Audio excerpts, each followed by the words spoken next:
Thank you for joining us today. My name is Michael Morris. I am the founder of National Disability Institute, and we're so glad from across the country that you've joined us today. Many of you may be aware and others may not, but this is National Entrepreneurship Week, an event celebrated by the Small Business Administration, by entrepreneurs and small business owners from all across the country. In honor of this being National Entrepreneurship Week, we have put together this webinar to bring you more information, insights, experiences from people with disabilities who are entrepreneurs and small business owners. Today, you're going to learn from their experiences and also learn about a relatively new project that has been funded by the Small Business Administration to the National Disability Institute and over 20 community partners in the greater DC, Washington, DC, Maryland, and Virginia area. It is called the Community Navigator Pilot Program. Next slide, please. Your moderators today will be Nikki Powis, who is director of this new Community Navigator Pilot Program funded by the SBA, as well as I will share moderating duties with her. I am Michael Morris, Senior Strategic Advisor to both the Community Navigator Pilot Program and NDI as a whole. Next slide, please. Hope, can you go over logistical information? Thank you, Michael. For listening to today's webinar, the audio for today's meeting can be accessed using computer audio or by calling in by phone. If you select computer audio, please make sure your speakers are turned on or your headphones are plugged in. If you do not have sound capabilities on your computer or prefer to listen by phone, please dial 1-301-715-8592, meeting code 843-4871-8083. For captioning, real-time captioning is provided during this webinar, as well as ASL interpretation.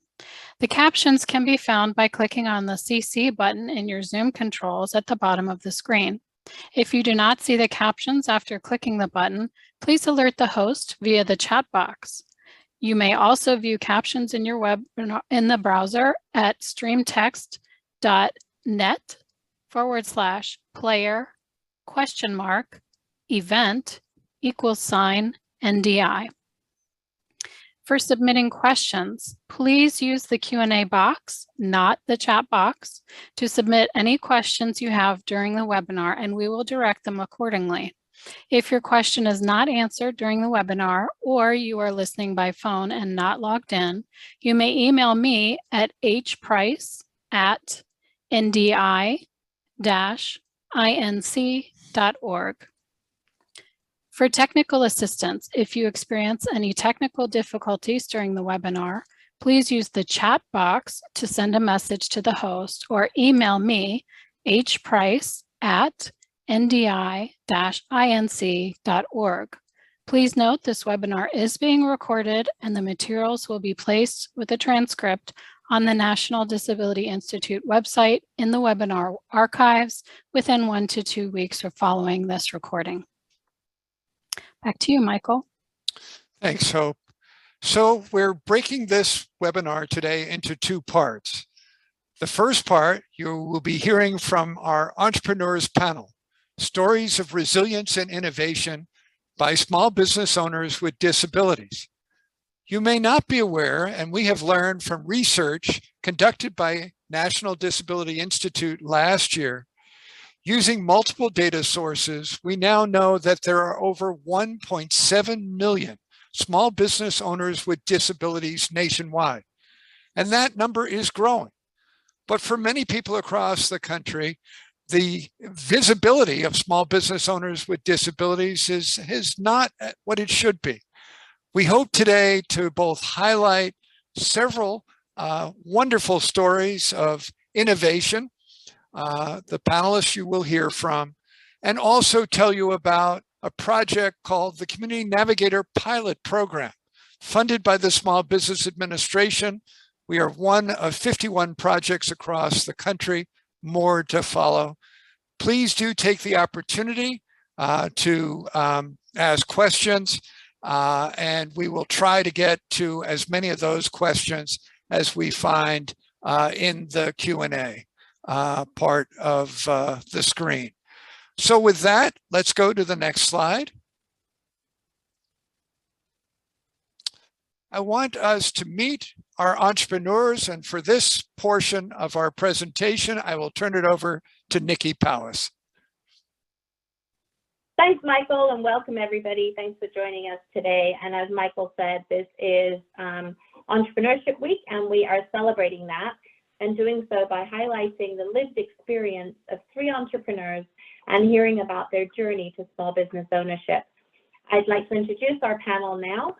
To you, then we'll be sharing details about their road to business, and we'll also give you a short overview of their business.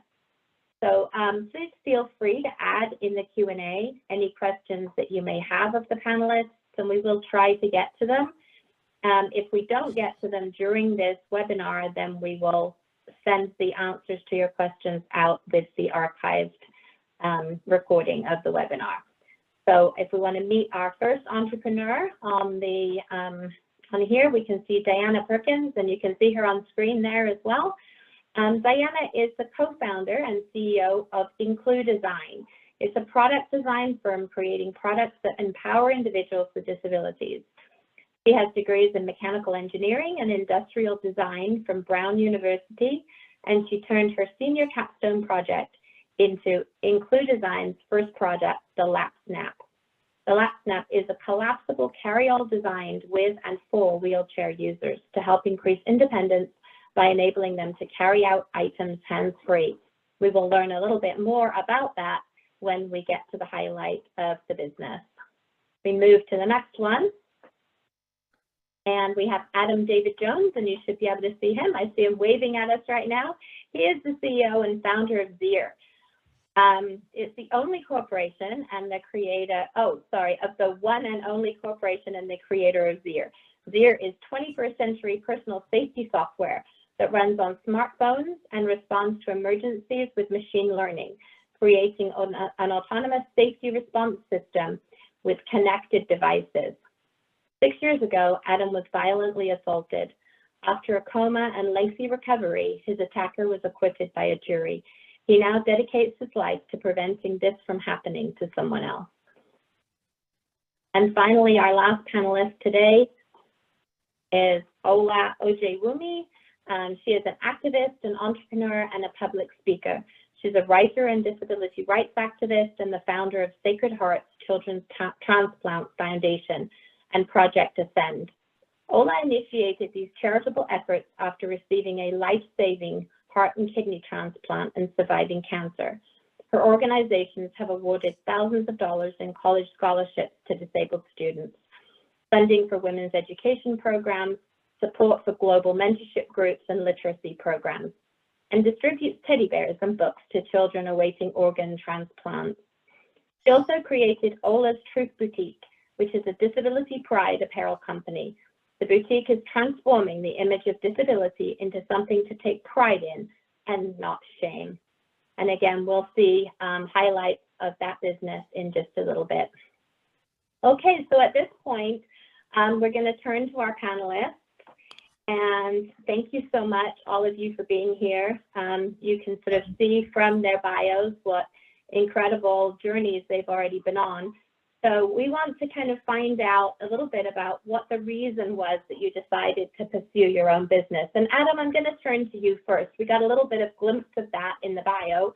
Oh no. What really, what decided you to start your own business? Well, the bio sort of, well, thank you, first of all, for having me here and all of us. I'm really excited to talk to people about disability entrepreneurship. That is especially interesting because tomorrow I talked to Senator Bob Casey's staff a policy director to help them decide how to move forward. So this is very opportune. 6 years ago, I was attacked and I was in a coma for a month.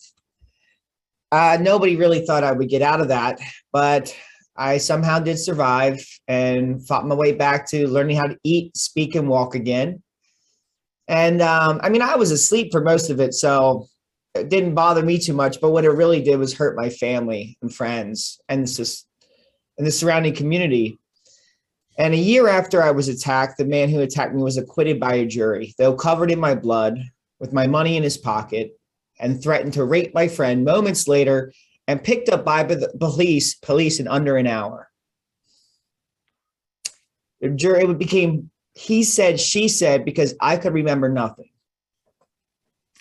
And at that moment, I decided to dedicate my life to trying to solve the problem of violence and solving crimes. And now we are on to prevention.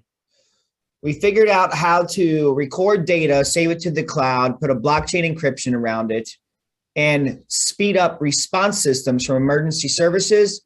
But what we really want, what everybody really wants, is not to be hurt in the first place. I was in a high crime area. I had no idea after I organized a voter registration event.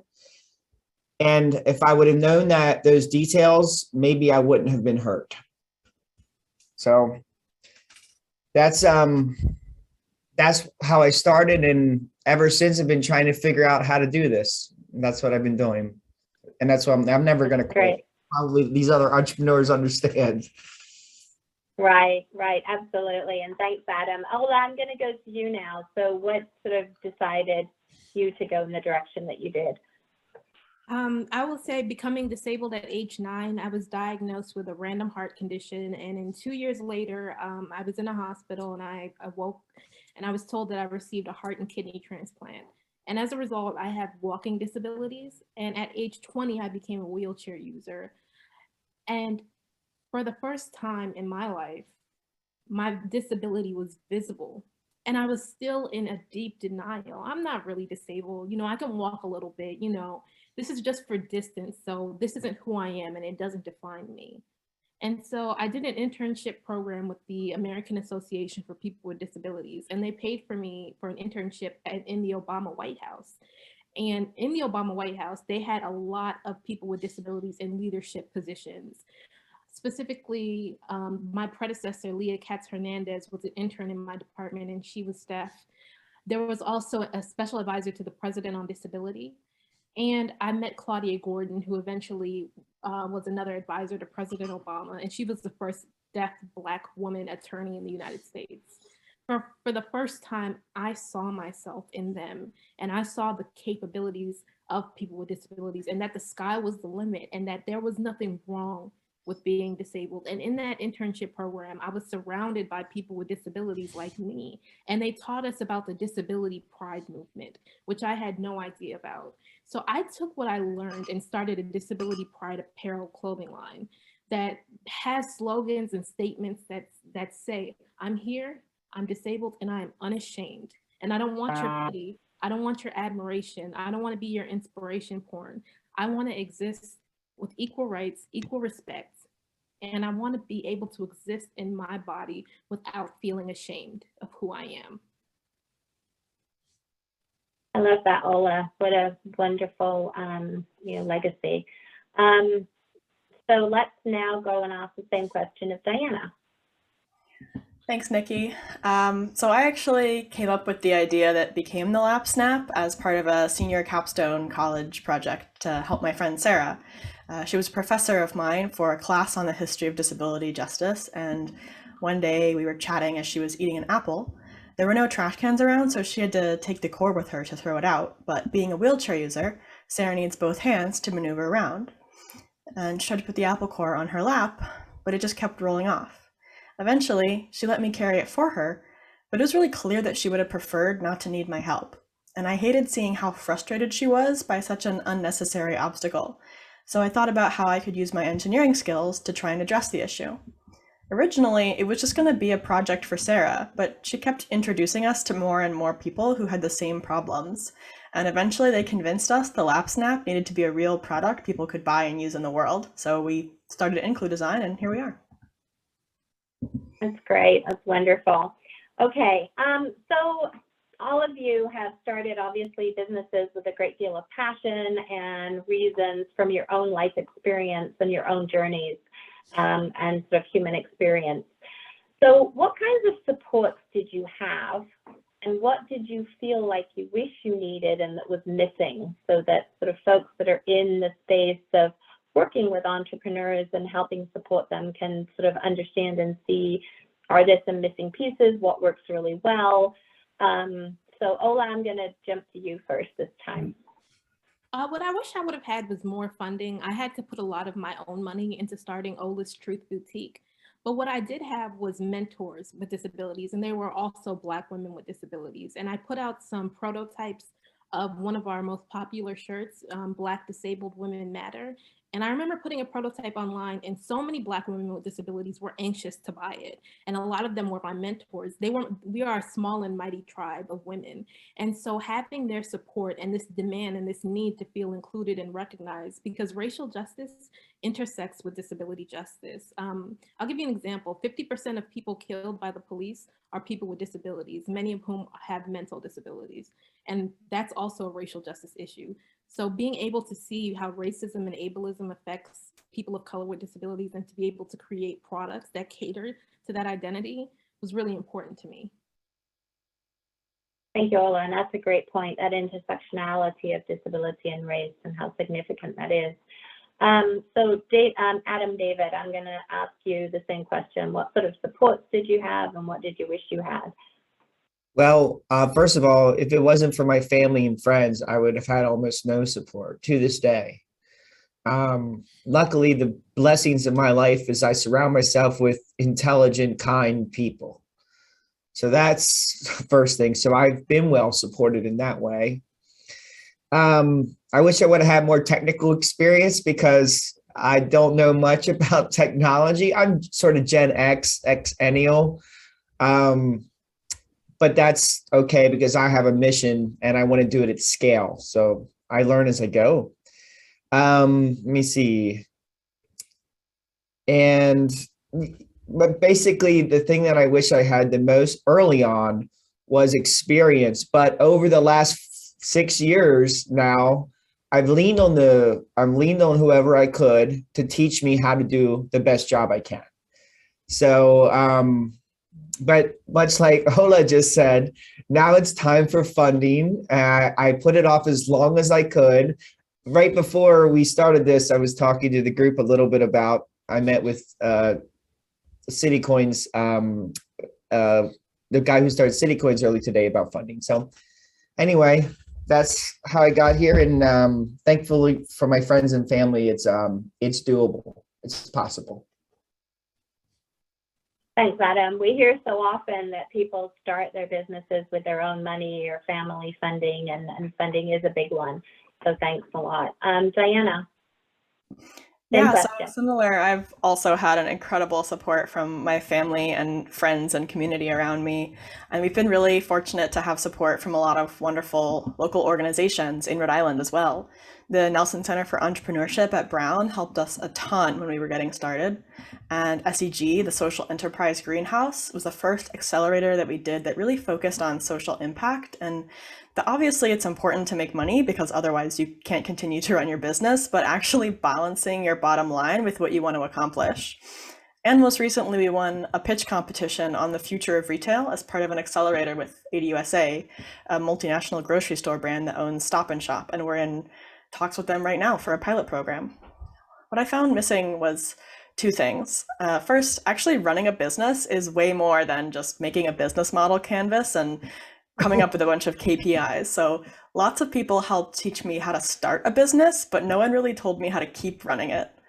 And second, organizations that understand that disability is more than just a wheelchair or a white cane. Disability is nuanced and looks different in everyone, and that invisible disabilities exist, and that we need support too. Accessibility is not one size fits all. A lot of times when you ask about accessibility, you get, oh yeah, we have a ramp and a disabled parking space and an accessible bathroom. And don't get me wrong, all those things are super important and we should definitely have them. But that's in no way the end of the conversation. There can be this weird gatekeeping around what, quote, really constitutes a disability. especially for people with invisible disabilities. But this kind of thing never comes from within the disability community itself. We don't have a hierarchy of disabilities, but well-meaning non-disabled people will try and tell you that, oh, this resource is for people who are actually disabled and you're fine, so we're going to save it for someone who needs it, when really you're struggling just as much and the impact on our lives is just as real. Yeah, really thoughtful and good points. Thank you so much. So you guys have kind of already alluded to some of your challenges, but perhaps is there anything you want to expand upon about along your journey? What were your greatest challenges? And then what have been your greatest successes as well? David, I'm going to jump to you. Did you say me? I did. I said you, yes. Okay, well, that's wonderful because I could talk about this all day.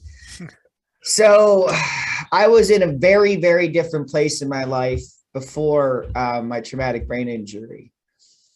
And not only did I have to learn how to live with a disability and that came with that, which is difficult enough. But if I wanted to become an entrepreneur, if I wanted to solve the problem at scale that I wanted to solve, I had to completely reinvent who I was. I was an actor who lived on both coasts sometimes and kissed girls and played with swords. That was my job. I was pretty good at it.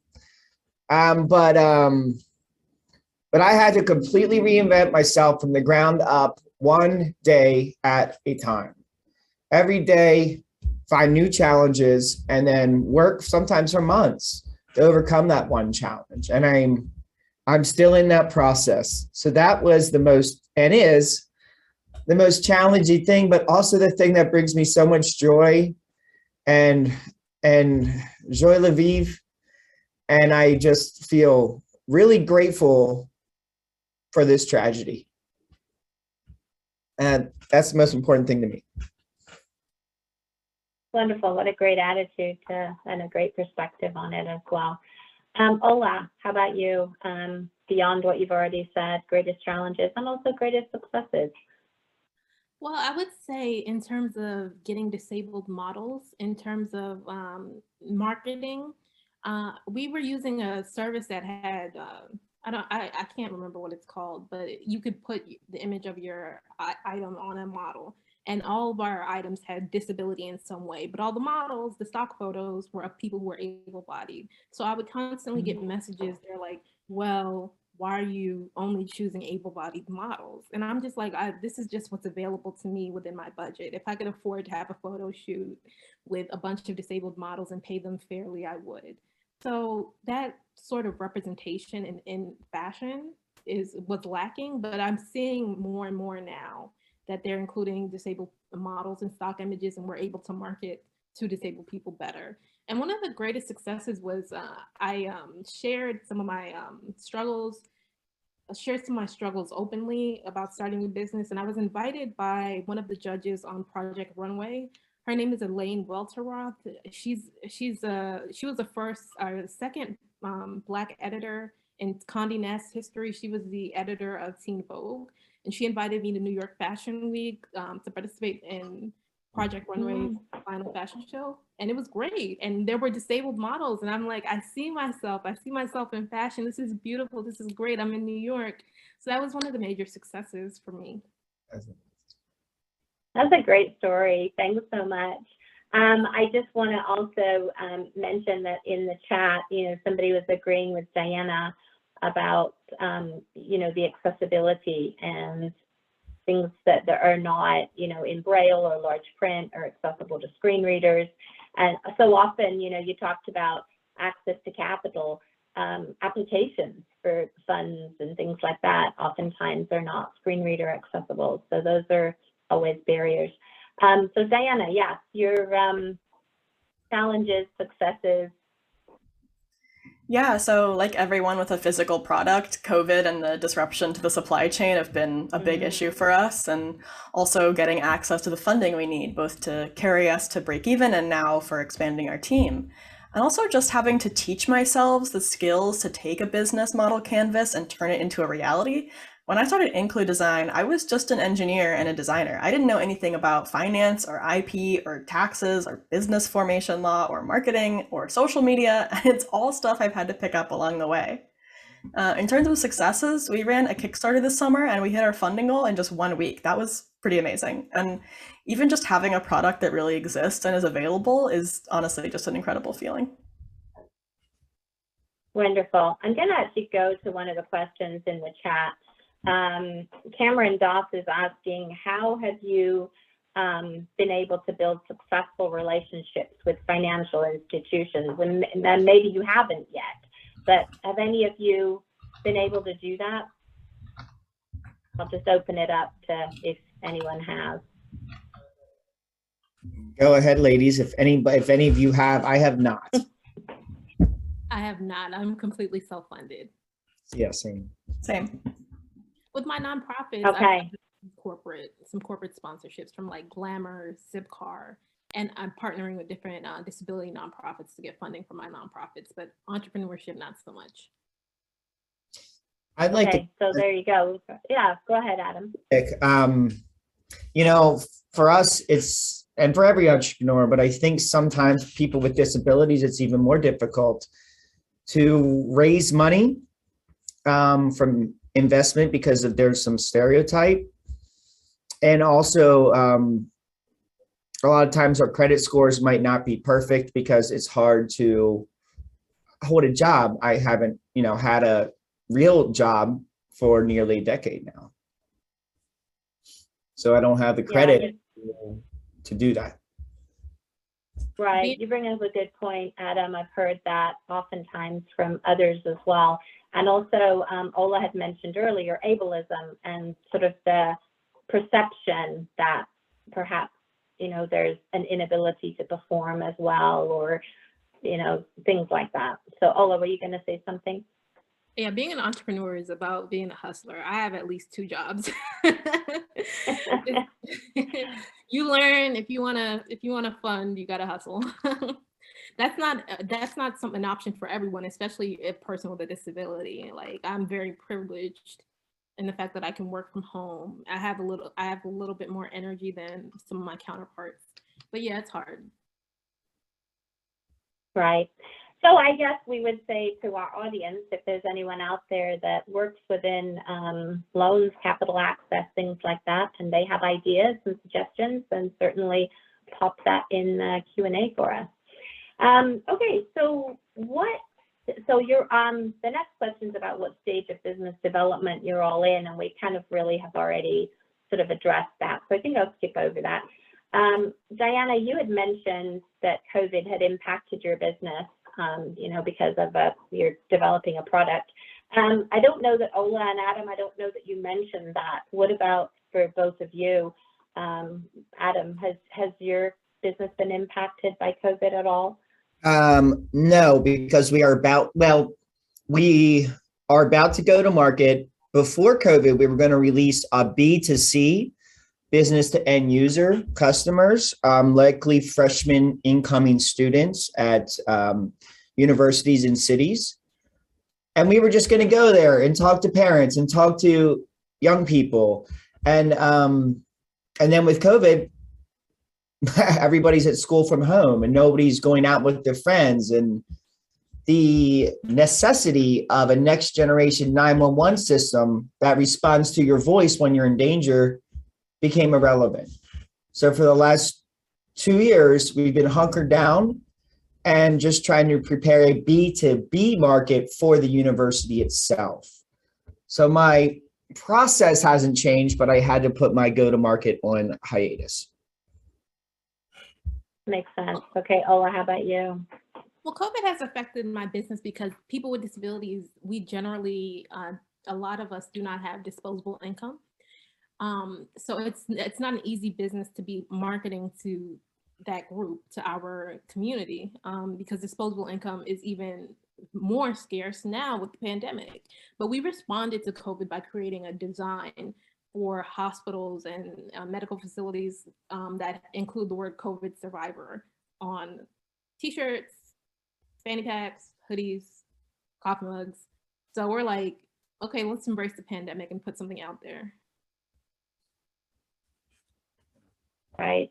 And we've got a comment in the Q&A about gender biases also being combined with disability biases being, an issue there. So just wanted to mention that. So what about a plan to grow your business? Do any of you have a plan for that? What kind of support would you need to grow? And maybe we'll go back to the financial aspect of things at that point. But what are the plans? Diana, let me go to you. What are your plans for growth? And Yeah, well, of course, in a business like ours, we're always trying to work on new products and exploring new opportunities. But what I really need are organizations that are set up to help me understand and deal with the impact of having a disability on running a business. Because regardless of what kind of disability you have, you just don't always have the same kind of resources that a non-disabled business owner would, whether it's time, money, physical or mental resources, spoons, whatever. So a lot of startup founder advice, I'm looking at you tech bros, is just like, push yourself harder, work 30 hours a day, eating and sleeping and self-care. Who needs them? I do. I need to take care of my body in order to be functional tomorrow. And so sometimes it feels like I'm always going to be behind if that's the ideal. But I know I'm not the first person to feel that way. And I would love support from people who have been there before. The other kind of support that I really need is places that understand that small businesses are sometimes really micro businesses and adapt to different ideas of what a business can or should be. For example, people are always telling me like to manufacture in China, you can make it for so much less, which for some companies and some products, that's true. But not only is it personally important to me that we manufacture in the US, but even if it didn't, it would just never make sense for a company of our size, right? Manufacturing orders for us are already way lower than what our manufacturer would normally consider making, but they care about what we do and they've been really good to us. But trying to go abroad to lower prices at our tiny scale, we'd need so much more infrastructure and storage, and it would require us to take on a lot of extra expense. Without all the trappings of a larger small business, it's going to mean longer fulfillment, higher cost of supplies, and this is just one aspect of our business. It's not at all a good or even feasible idea for a company of our size. So I'd love more support evaluating opportunities and understanding what's really involved and if it's realistic for us. great, thanks, Diana. Ola, how about you? Are you looking at the possibility of growth, and what would you need to get there? I am looking at expanding my business, but what I would probably need is a major corporation housing our clothes. For example, I would look at a Target and see what they've done with Black History Month, and they've stocked tons of Black Pride apparel. And what I would like to see was to see my shirts and my clothes in major markets and major stores. But the challenge before me is convincing people that disability pride is a thing. And that requires changing minds. It's really a foreign concept to able-bodied people, specifically in business, that someone would take pride in being disabled, that this is something to be ashamed of. This is oh, I'm not disabled. I don't take that identity. I'll give you an example. My former boss actually told me, you're not disabled. And I'm sitting in my wheelchair and I'm like, it's not your decision. That's not up for you to decide. When I was a kid and I was walking, even though I had 2 organ transplants, no one could tell I was disabled. To get access to accommodations at my school weren't nearly impossible because you do not look disabled, let alone to take pride in it and to embrace that identity. So in order for us to expand, we have to do a lot of work to change the minds of people with disabilities and those in power to see disability pride as a viable thing, not only from a social justice perspective, but from a business perspective too. Yeah, really good point, Ola. So anything else that any of you would really like to add that you feel like it's really important for people to know and hear, considering, your journeys or business ownership or anything else that you really want to talk about? Adam? I would love to jump in real quick. If you're here, you're probably interested in becoming an entrepreneur. That's awesome. Because we need more creativity. We need more people solving problems that other people don't seem to want to solve. But I want to be upfront. Entrepreneurship is very, very difficult. But if you are a disabled entrepreneur, you already have problems that you're overcoming. You have, You have to take those little steps every day to figure out how to do one thing differently. You might try 7,000 times, but you'll figure it out. That's what an entrepreneur does. Except, you know, it's as much of a lifestyle choice as it is a career. And I think these women will agree with me that it's quite difficult, but if you have something that really makes you passionate, then that's what you should do. Thanks, Adam. Diana? Yeah, I want to echo what Adam said. You know, while we have, you know, laws and accommodations, inclusion is really far behind where it needs to be in most workplaces, especially for all different kinds of disabilities. So business ownership and entrepreneurship, while it's really hard, is also really great because you can control your environment and your schedule way more, which for me is really vital to my well-being. The challenge is then, of course, that everything is on your shoulders. You don't leave your business at the office or only think about it during work hours. Working for yourself is never a 9 to 5, it's a 24/7. So if you're thinking about starting your own business, definitely think about the support systems that you have, both for your business, but also for your life outside the business, and make sure that it's something that really fits with how you want to live. Thanks, Diana. That's great. Ola, how about you? We always talk about the hard part of entrepreneurship, but there's so much fun involved in owning your own business and being able to do your own thing. Like, I'm really into fashion, and being able to have my own like disability pride apparel clothing line, it's something I take pride in. It's something that makes me happy, and there are fun parts. I've sent my shirts and things to different celebrities and people who come out as disabled, and I have fun designing shirts. I even sent one to Beyonce's Parkwood Entertainment. There's a shirt we have that says, Beyonce says pretty hurts. No wonder a bad girl like me is in a wheelchair. So things like that, finding humor in disability and putting it on a shirt and putting it on clothing. It's fun. I love it. Yeah, I like that a lot. It probably helps to break down some of those perceptions and biases too, because you're sort of making it fun and okay for people to ask questions or get involved. We've got Philip, who is with Disability In, who actually put something in the chat. So I wanted to bring it out. If you're not familiar with the organization Disability In, the Disability Owned Business Enterprise certification that they offer does give access to Fortune 500 companies who are committed to diversifying their supply chain. So if you're not already familiar with them, that they're actually one of our partners in the Community Navigator pilot program. And so just wanted to highlight that.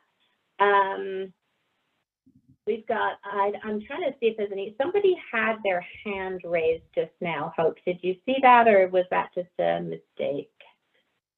I see it. Let me try allowing them to talk. Michael Brown, one moment. Go ahead, Michael. And you're on mute, Michael. You need to unmute him.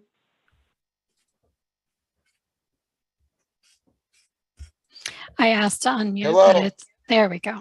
Oh, Hello? yeah, hi. I'm sorry, I'm not great with technology. I apologize with that. I'm sorry. No, But no worries. yeah, I had a question. I said something on the chat. I'm not sure if it went through or not. I'm a late stage diagnosis with ADD, ADHD, and Asperger's. I've had it all my life. Wasn't diagnosed by voc rehab until age 46, and hadn't had the best providers over the last 12 years. I've gone back to school, got 2 associate's degrees in business and supply chain, discovered I got a skill set for Lean Six Sigma. I've had that all my life and didn't know what it was. I was doing it in the environment, but didn't know what I was doing.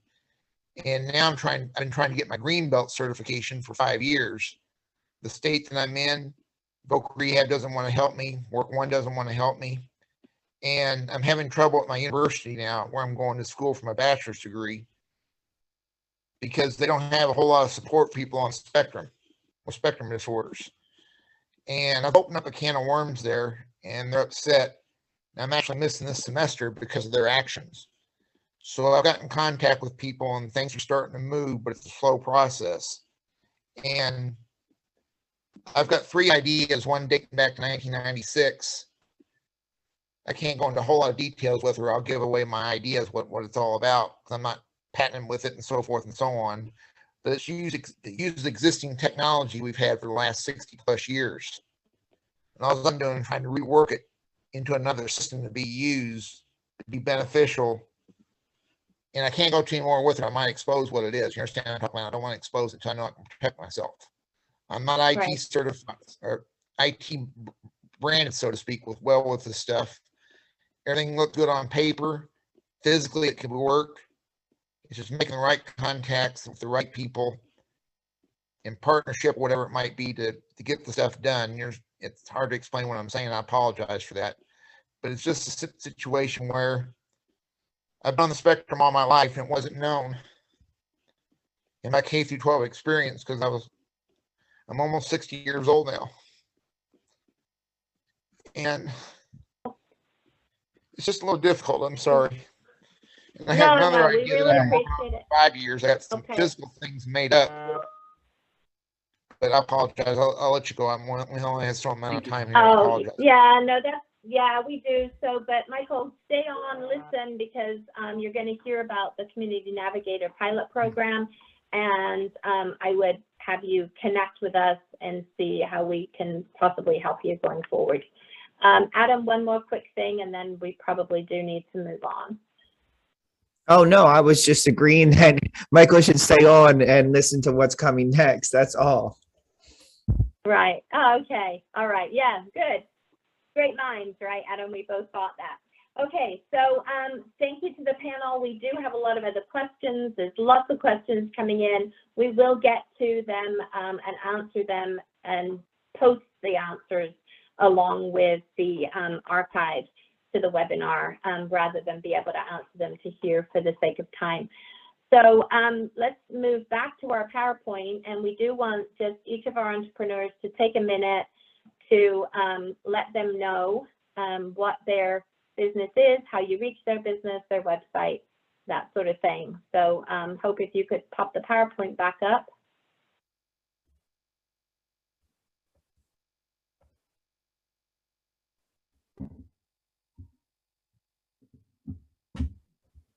Okay, perfect. Okay, so let's move to the next slide. And we will hear from Diana about includesign LapSnap and how people get to you. Thanks. So includesign is a product design firm creating products that empower individuals with disabilities.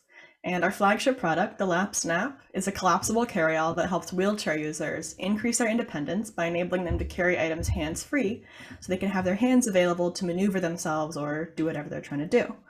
And the LapSnap makes a lot of tasks in people's personal and professional lives much more accessible to wheelchair users, from shopping and laundry to household chores, gardening, bringing your belongings to school and work. It's really been used for everything by our user testers. So if you want to check us out and learn more, you can go to thelapsnap.com or email us at thelapsnap@gmail.com. Thanks a lot, Diana. Great. Hope people go and check that out. All right, let's go to the next one. And Adam, let's talk about Zier and how people can reach you and connect with you. Well, you can always reach me at adam@ziersafe.com, and a web address is www.ziersafe. Right now, what we are doing is we're trying to deliver next generation 911 capabilities ahead of actual next generation 911. There's $15 trillion stalled in the federal pipeline. So what we are doing is working with small governments to deliver the rich data from NG 911, medical information, location, live video, etc. So we're working with universities and small governments, especially in the Northeast where I'm based. But that's how you could really help, if you could put us in touch with decision makers there. I'm looking for angel investment in the social impact space, especially after we get some traction, improve the efficacy of Zier.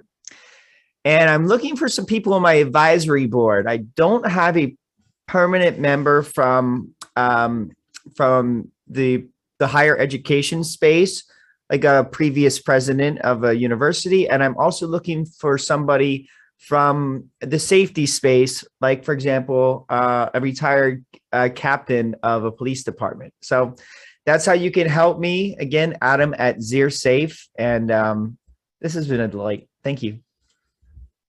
Thanks so much, Adam.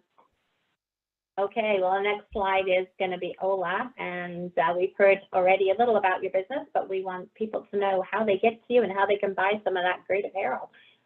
So, Hope, can you change the slide for us? Okay, so, go ahead, Ola. Let me explain why it's called Ola's Truth Boutique. It's because it's about living in truth about your disability. It's about accepting who you are and embracing it and being truthful and honest and not denying your identity. So you can visit www.olastruth.com, OLASTRUTH.com. And you can see some of our wonderful merchandise here. We have a hoodie that says disabled, not disposable, a shirt that says Black Disabled Women Matter, and a shirt that says I'm rare as affordable healthcare. Love it. I love it. And looking at the Q&A, you also probably need to go into the jewelry business, because I've had probably 2 or 3 people saying how much they love your necklace. Thank you. Okay. All right. Well, thank you all so much. Certainly everybody go check out their website. Support these wonderful entrepreneurs as much as possible, and keep coming with your questions, because we will answer them even if not during this today. Let's go to the next slide, Hope. Okay, and so I'm going to turn it back now to Michael, and he's going to talk about our SBA-funded Community Navigator pilot program that may be a useful avenue for some of you that have mentioned things in the chat about your own entrepreneurial journey, because we are certainly here to help you with that. So, Michael?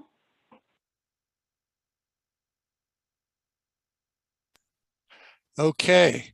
Wow, I'm still so many questions and thoughts in my head in terms of the 3 stories from our 3 wonderful entrepreneurs. So how do we put all these pieces together? Well, several months ago, the Small Business Administration, with new funding from Congress, created the Community Navigator Pilot Program, known by the acronym CNPP. And they asked groups from across the country to apply for funds on a competitive challenge. They received over 700 applications, and they wound up funding 51 projects. We were really fortunate. National Disability Institute, with over 20 collaborating organizations in the greater DC area, including Maryland and Virginia, won one of these Community Navigator pilot programs that will last over the next 2 years. We were the only one of the 51 projects to focus on individuals with disabilities as entrepreneurs, as small business owners, and anyone with a disability at some stage from concept development to trying to get their business back open due to COVID challenges. Next slide, please.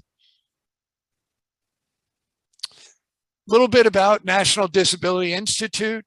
I helped start the organization some 16 years ago. We've been working in the space of economic advancement and building financial health for people with disabilities. Our greatest strength is partnerships with the financial community, with government agencies, with community nonprofits, changing the narrative about people with disabilities can find a pathway to greater economic stability and security, small business development being one of those paths. Next slide, please. So, as I mentioned, this project is brand new. There are over 20 organizations, government agencies, banks, community development financial institutions, community nonprofits in the greater Washington, D.C. area who came together to pull together what we hope will be, and the very purpose of the project is to improve the connections between lots of different types of agencies. So whether it's help with developing a business plan, or it's, as was already talked about over and over again today, access to capital. Who can you go to? Who might you talk with? We have people in our project who can help support you. Next slide, please.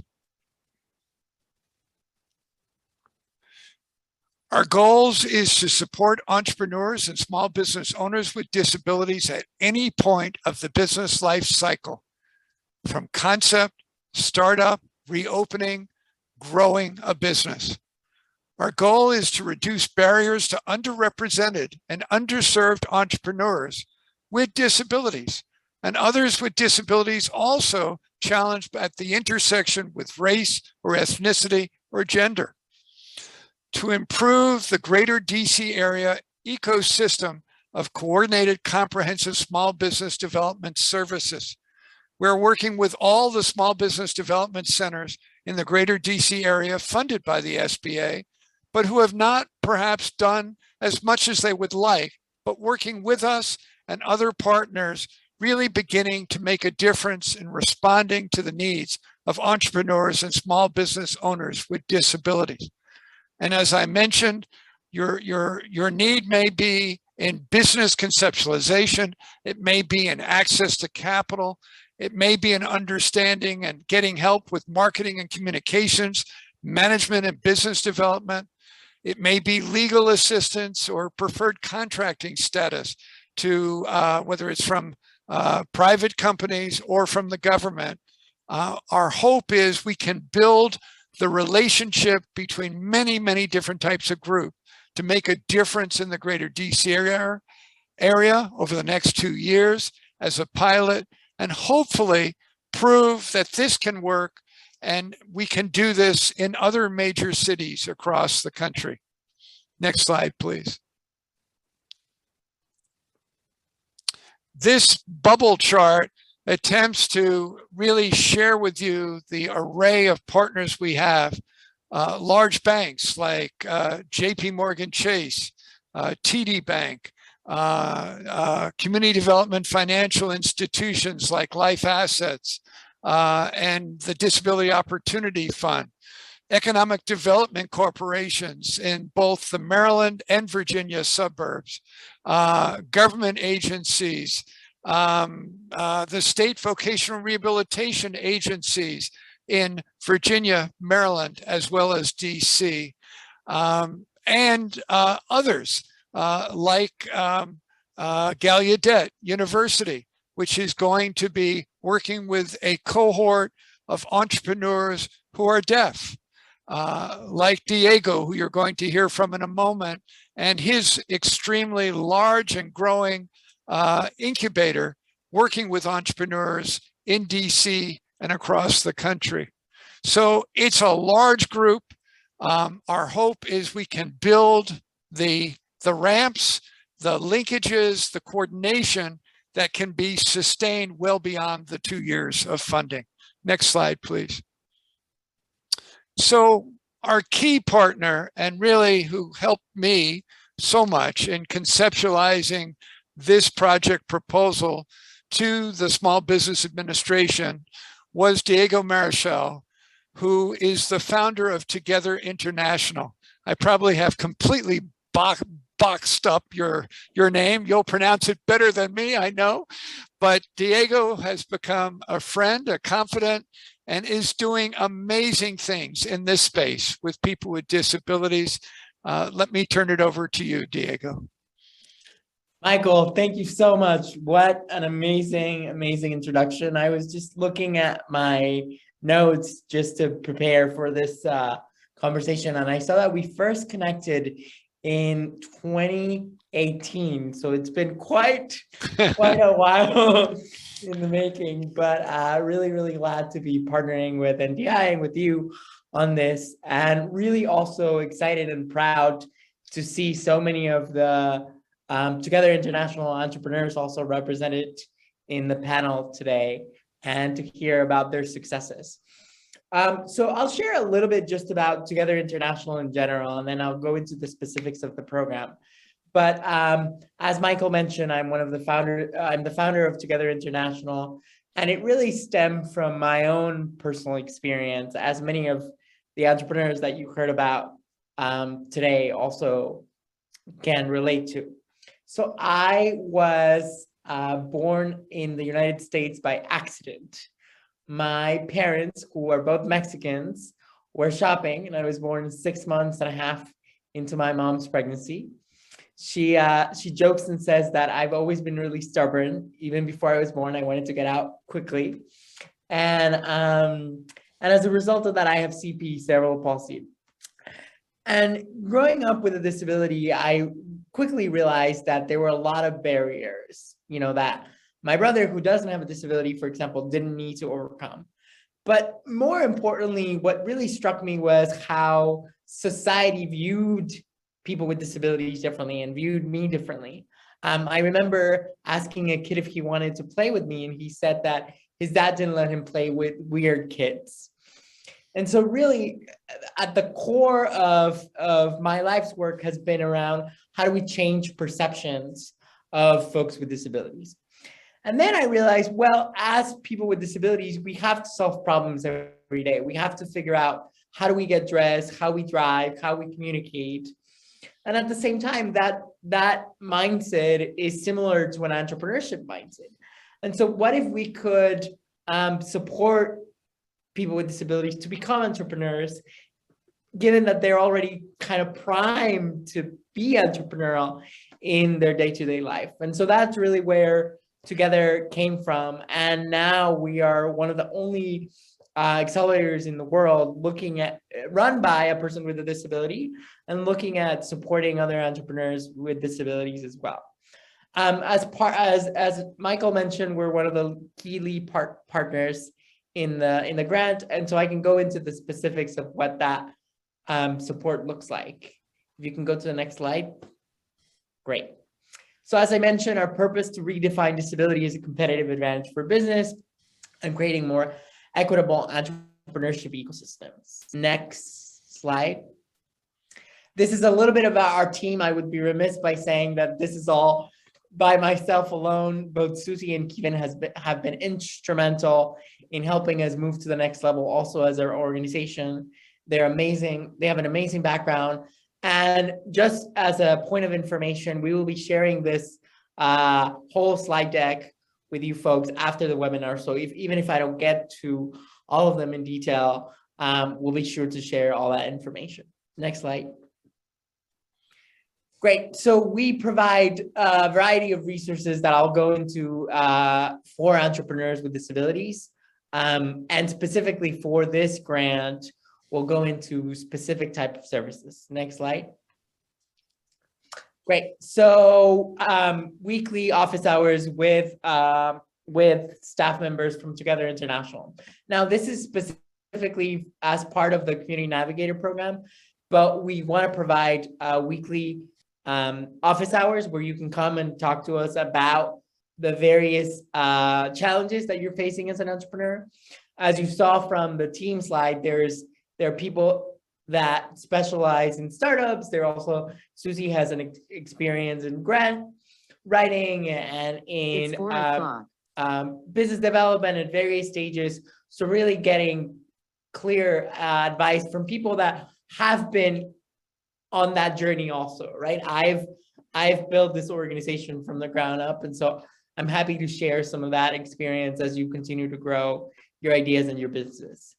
Next slide, please. We also have individualized leadership coaching, and I will tell you that as an entrepreneur myself, this is one of the things that I have found most helpful, having a space to be challenged, to be a safe space to communicate with a coach. And as Diana said, sometimes it's about knowing how to manage your disability, how to figure out the right support systems. And so this is a space where you can receive those services. Next slide, please. As expert business content, so we run accelerators. That's basically the core focus of Together International. And so what that looks like is really looking at everything from development of a MVP, minimal viable product, development of financials, development of a business plan, and to Diana's point, how do you actually implement the business model canvas, right? And so being able to provide that at a self-directed learning pace is really critical. Next slide. Oh, peer-to-peer meetup and networking. That's probably one of my favorite pieces because it's where it all started. Together International started as an idea wanting to bring entrepreneurs together. And so we started this meetup, and both Adam and Diana have participated in the meetup, and it's really great to see a community of entrepreneurs coming together, exchanging ideas, perspectives. And now we're up to 450 members in the meetup group. So really, really excited from all around the world. So if you're an entrepreneur with a disability and you want to connect with us, definitely let me know, and happy to include you there. Next slide, please. This is just unique aspects of the accelerator. We don't need to go into the specifics, but you can see it as a resource when the recording's available. Next slide, please. And these are the dates for the cohort that we'll be having. As you can see, May 2020 is when we'll be launching a cohort that's specifically focused in the DMV area. But we're also going to be doing a women's cohort, which we're recruiting now, and a BIPOC cohort and a tech cohort throughout the year. So again, really happy to be here, really happy to be a partner in this, and happy to be a resource to other fellow entrepreneurs with disabilities. Great. So Diego, let me ask you just a few questions. First is, I'm seeing it in the chat room. We heard from people earlier asking questions about where do I go for more support? What's the best way to reach out to your organization if they haven't participated in any of the wonderful, whether it's the meetup or the individualized consultation? What's the next step for someone? Yes, so the next step would be to go to the website, and you can register there and sign up, and we can include you. The best way is to sign up for the meetup. I'm putting in the website there, and there you can sign up for the meetup and get connected to services. Oh, my email address, I'll put it in the chat as well. Here, we've got it on the screen now. Oh, you got it on the as screen. well. Perfect. Yeah.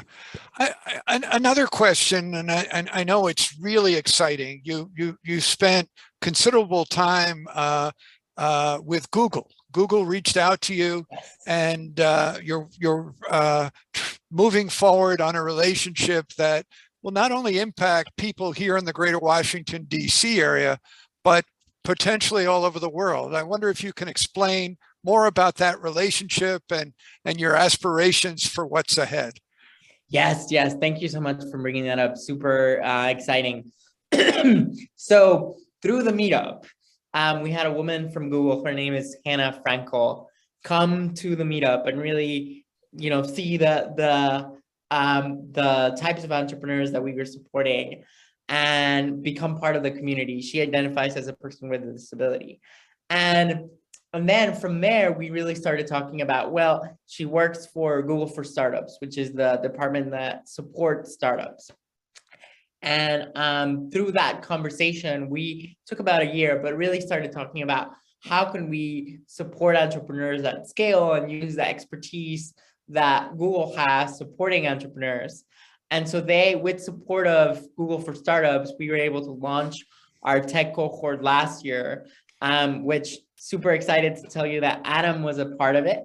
And I hope that I trust that we were useful in your journey. But it was really a great way to get connected with obviously Googlers, and for them to learn more about the disability community, for entrepreneurs to receive resources. We were able to deploy some small capital to some of the founders. And that obviously has opened the gateways to other conversations. Now we're talking to other corporate partners about engaging in a meaningful way. because one of the things we're still working with them on is the creation of a playbook that's going to focus on how can, in this case particular, how can Google for Startups as a department really focus on supporting entrepreneurs with disabilities across their programs, not just, you know, doing a specific siloed program that focuses on disability. So really looking at a systematic change. I'm proud to say that the relationship continues, and I can't wait to share with you guys as 2022 unfolds the different types of programming and how that relationship will evolve, but it's been really great so far. I also know, and a question being asked is, well, I don't live in the Washington, D.C. area, but I'm on this journey, like Diana and Adam, and if I'm somewhere else in the country, can they still participate with Together International? So our name is Together International, right? So meaning that we support entrepreneurs from all over the world. So the answer is yes.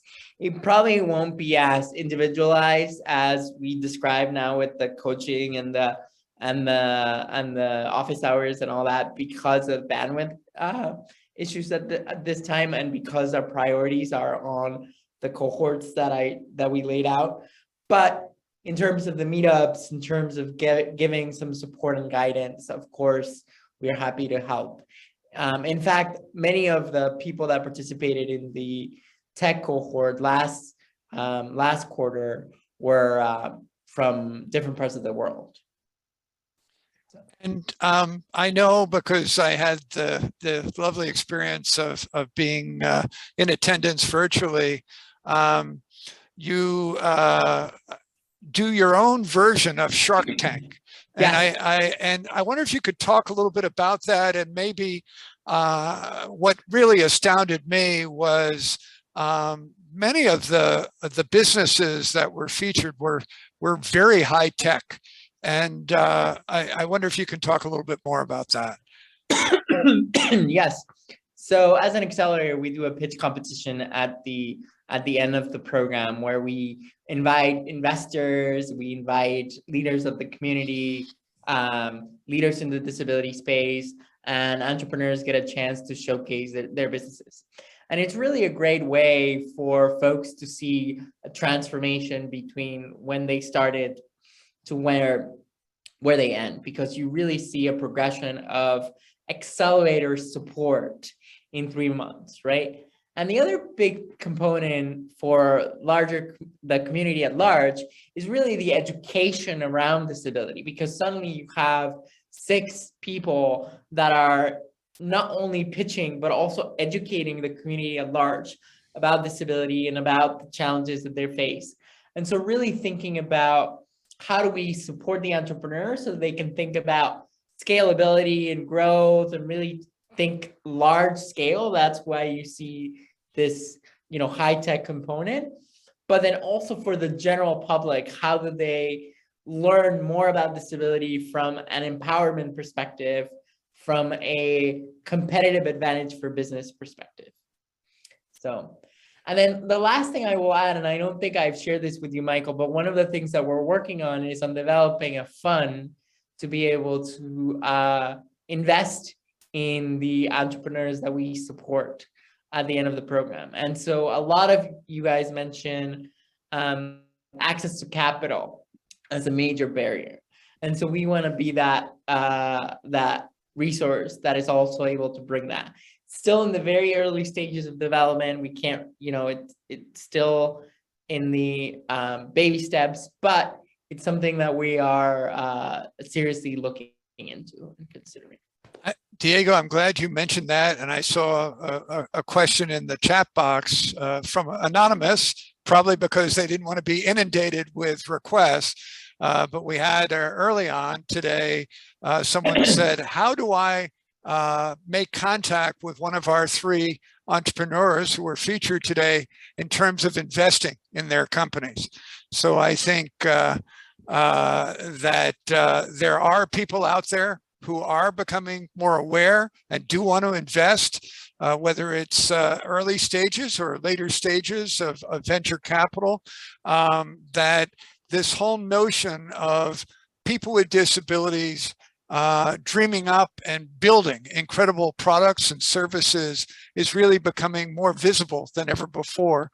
If there's anyone listening today who is at some stage, like Adam and Adam David and the other members of our panel today, we do have some relationships with venture capital firms who are specifically looking to invest in businesses that are being started by people with disabilities. So please, if that's an interest of yours and you feel you're ready for that kind of conversation, do make contact with us, and we'll try to move that along. I do want to bring one question back to Nikki that I don't think we answered, that was in the Q&A's chat box, and that was trying to understand, some people, I think, have tried to reach out to vocational rehabilitation, state agencies, have had challenges. I know, Nikki, this is an area you know a lot about, and maybe you can give advice to some of the individuals who are seeking assistance in the entrepreneurship journey from vocational rehabilitation agencies.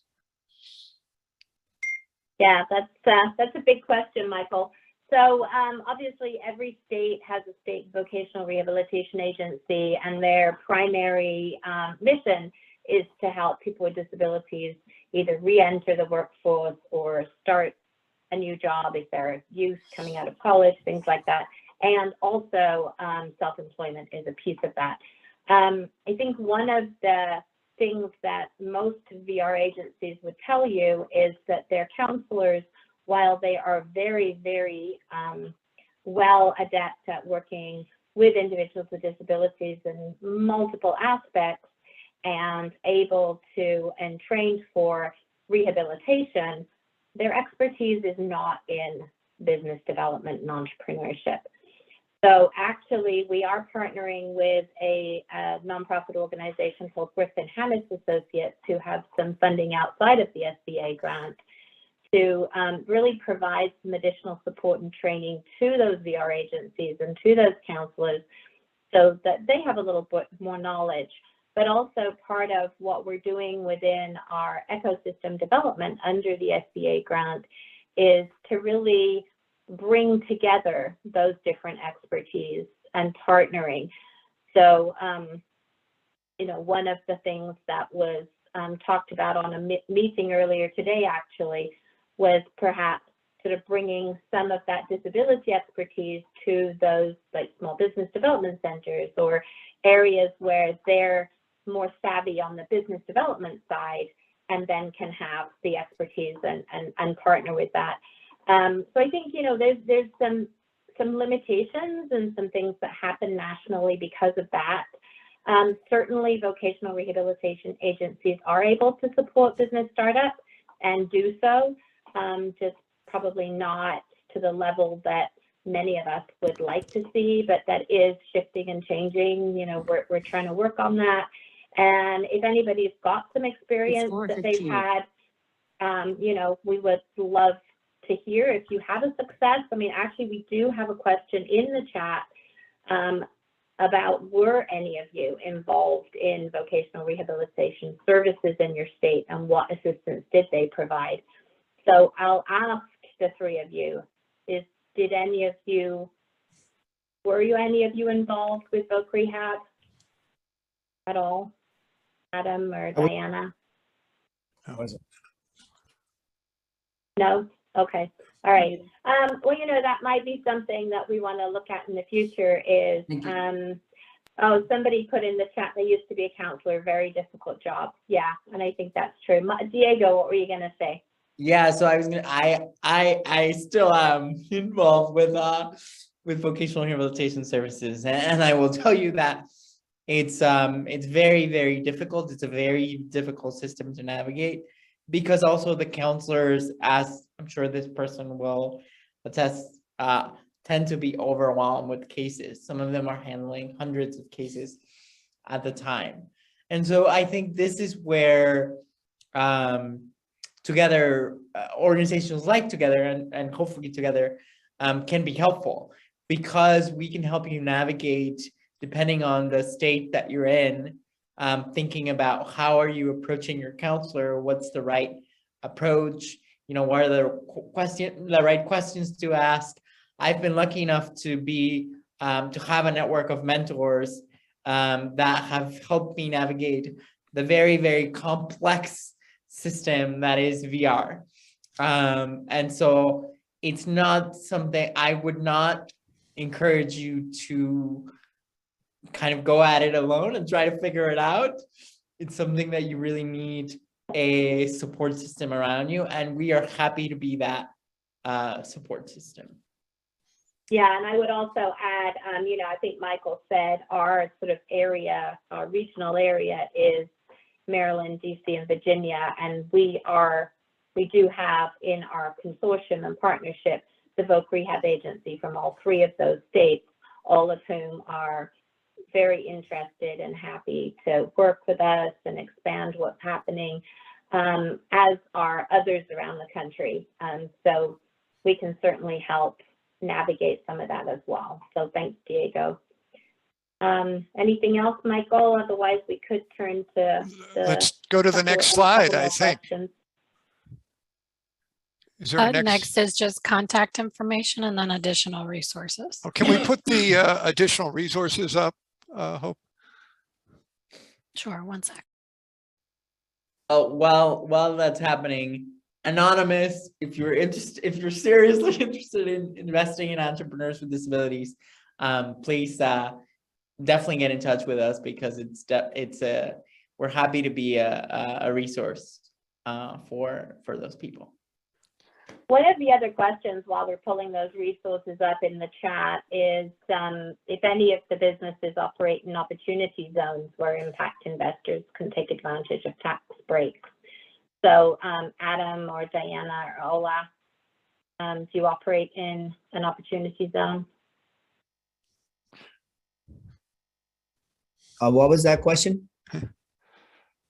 Whether or not your business operates in an opportunity zone, because investors can take advantage of tax breaks if that's the case. No, I work from home and I have international people working with me. But we've considered moving to York, Pennsylvania for some opportunity zones when we are ready to grow. Okay, great. Diana or Ola? No, I don't believe so. Okay, all right.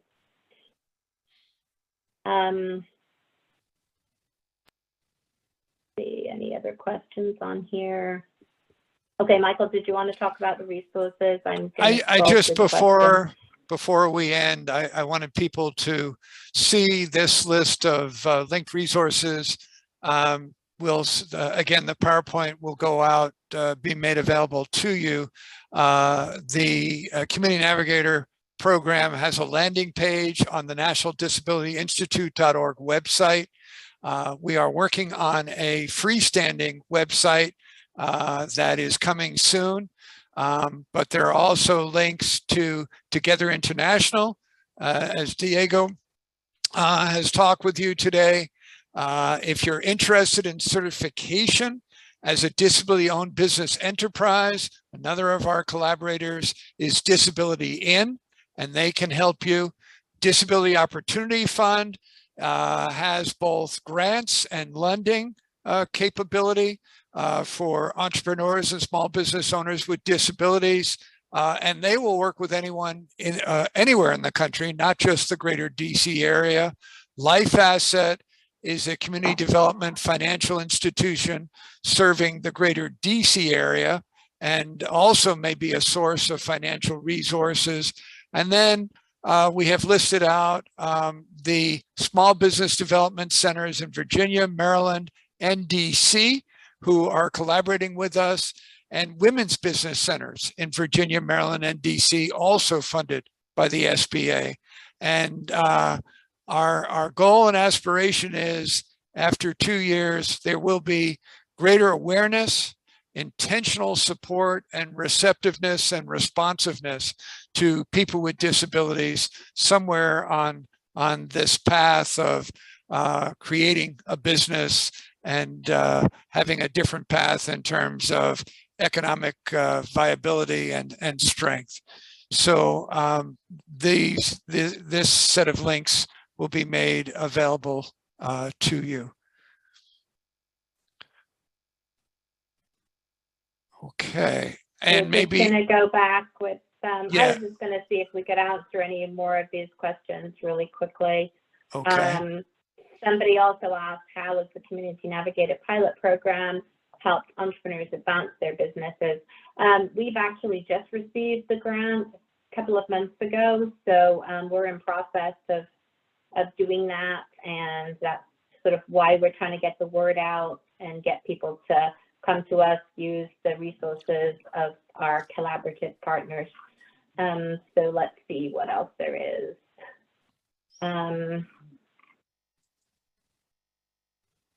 So Michael, can you repeat the part about funds available to entrepreneurs with disabilities? I think you said something about some investment options. Investment options. Earlier. So again, the Disability Opportunity Fund, although based in New York, is interested in potential investment in companies that have been started by people with disabilities, and life assets is more localized in the greater DC area and has the possibility of lending to a entrepreneur on the path to small business ownership. So those two are for sure. And then if you write me, and maybe if hope my email address can be put up, I do have some potential other sources of funds with some other firms. I think maybe that's what they're referring to, and be glad to, on a one-to-one basis, share that further information if you share with me further about where you are in the development of your small business as a person with a disability. Okay, great. Another question was, will the CNPP pilot program impact the delivery of SCORE and SBD services in the future? Not absolutely sure what you mean about impact, but the SBDCs are partners in this venture. Certainly, they are passionate about expanding services and being inclusive. They're actually the ones that are in the states that we are providing this grant in, are looking at their accessibility of their websites, their application processes, things like that. So if you're sort of talking about impact of expansion of access, then certainly yes. And as I said, they are partners with us as well.